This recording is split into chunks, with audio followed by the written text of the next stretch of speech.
मानव वन्यजीव संघर्ष निवारणाकडे राज्य शासनाने गांभीर्याने लक्ष दिले असून या समस्येवर कायमस्वरूपी तोडगा काढण्यासाठी विविध उपाययोजना राबविण्यात येणार आहेत।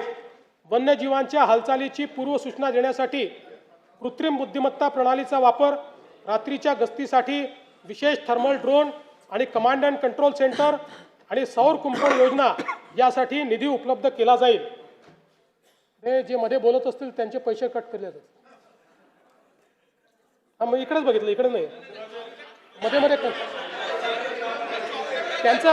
त्यांचं बजेट कट केलं जाईल।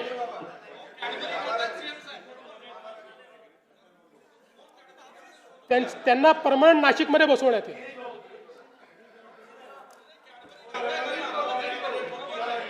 विकसित महाराष्ट्र 2047 उपक्रमांतर्गत स्मार्ट पोलिसिंग आणि न्यायदानासाठी अत्याधुनिक तंत्रज्ञानाचा वापर वाढविण्यासाठी महाराष्ट्र पोलीस दलाकरता बॉडी वोर्न कॅमेरा उपलब्ध करून देण्याबाबतची कारवाई 3 वर्षात टप्प्याटप्प्याने करण्यात येईल।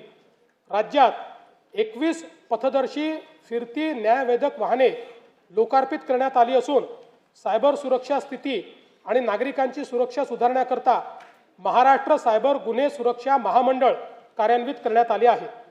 नैसर्गिक व मानवनिर्मित आपत्तीचे सौम्यीकरण करण्यासाठी संशोधनात्मक अभ्यासपूर्ण व्यवस्थापनाकरता राज्यात राज्य आपत्ती व्यवस्थापन संस्था मिहान नागपूर येथे स्थापित करण्यास मान्यता देण्यात आली आहे। राष्ट्रीय आपत्ती प्रतिसाद दलाच्या धर्तीवर राज्य आपत्ती प्रतिसाद दलाची स्थापना करून त्यांच्या 4 तुकड्या स्थापन करण्यास मान्यता देण्यात आली आहे।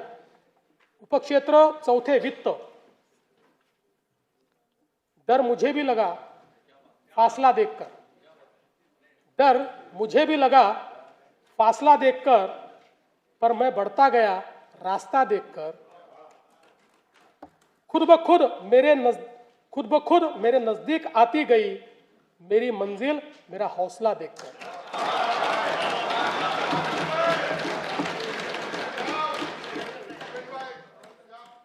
खर्चाचे सुसूत्रीकरण, महसूल प्रणालीचे आधुनिकीकरण, कामगिरीवर आधारित अंदाजपत्रकाची सुनिश्चिती आणि पर्यायी वित्तपुरवठ्याच्या स्रोतांचा वापर या उपक्रमाद्वारे दूरदर्शी आर्थिक व्यवस्थापन आणि पर्यायी शाश्वत राजकोषीय मार्ग सुनिश्चित करणे हे राज्याचे उद्दिष्ट आहे।